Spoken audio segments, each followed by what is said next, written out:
A very good afternoon to class 10th. So today I am going to teach the next part of reproduction in flowering plant, and that is self-pollination.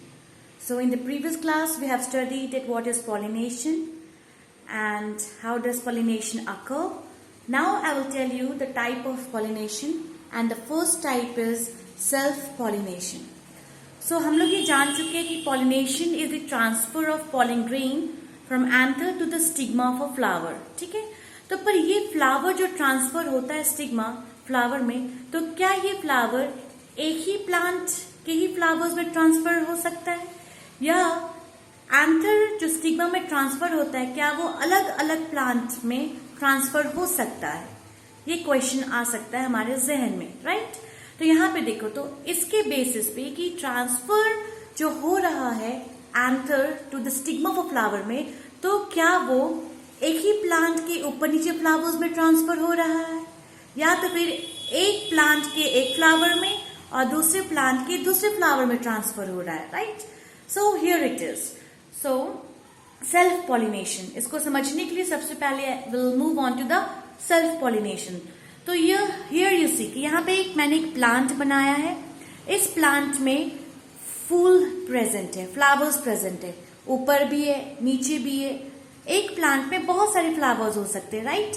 Okay, now उस flower में तुम्हारा male part भी present है, that is anther भी present है. यहाँ पे मैंने ए से रिप्रेजेंट किया है. और उसी प्लांट में तुम्हारा दूसरा फ्लावर है, उसमें तुम्हारा स्टिग्मा प्रेजेंट है.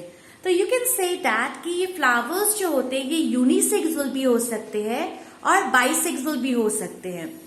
दैट इज, अगर कोई भी फ्लावर में एंथर और स्टिग्मा दोनों प्रेजेंट है तब उसे हम लोग बाइसेक्सुअल फ्लावर्स कहते हैं.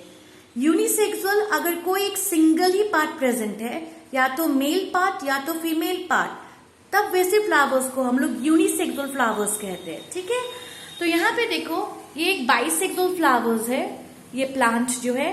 तो इसमें एक पार्ट में एंथर प्रेजेंट है और दूसरे फ्लावर में चलो स्टिग्मा है. ठीक है, तो वैसा टाइप ऑफ पॉलिनेशन जब तुम्हारा एक ही प्लांट में के एक फ्लावर से एंथर ट्रांसफर होके दूसरे वही प्लांट के दूसरे फ्लावर के स्टिग्मा में जाके लैंड करेगा, तो वैसे टाइप ऑफ पॉलिनेशन को हम लोग सेल्फ पॉलिनेशन कहते हैं. Why self?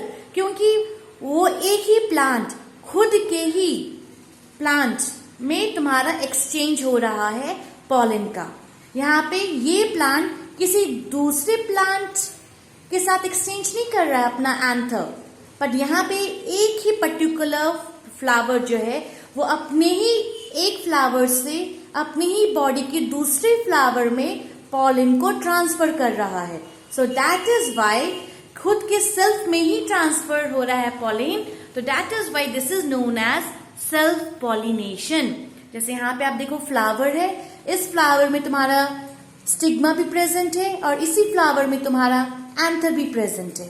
तो यहाँ पे कोई भी एजेंट, जैसे मैंने यहाँ पे एजेंट एक बी बना दिया है, ठीक है, तो वो बी जो है फॉर एग्जाम्पल वो एंथर पे बैठा, एंथर पे बैठने पर पॉलन जो है इसके बॉडी में स्टिक हो गया. अब ये बी जो है उसी फ्लावर का फिर जाके स्टिग्मा में बैठा, तो इसकी बॉडी में जो पॉलन चिपका हुआ था वो जब स्टिग्मा में जाके बैठा तो वो पॉलन स्टिग्मा में लैंड हो गया या चिपक गया, बिकॉज स्टिग्मा जो होता है वो स्टिकी होता है. तो यहाँ पे तुम देखो, एक ही फ्लावर है, वही फ्लावर के एंथर से पॉलन ट्रांसफर होके स्टिग्मा में लैंड हुआ. सो एक ही फ्लावर में ही ये सारा प्रोसेस हुआ. That is self pollination. I hope you understood that. Okay, thank you.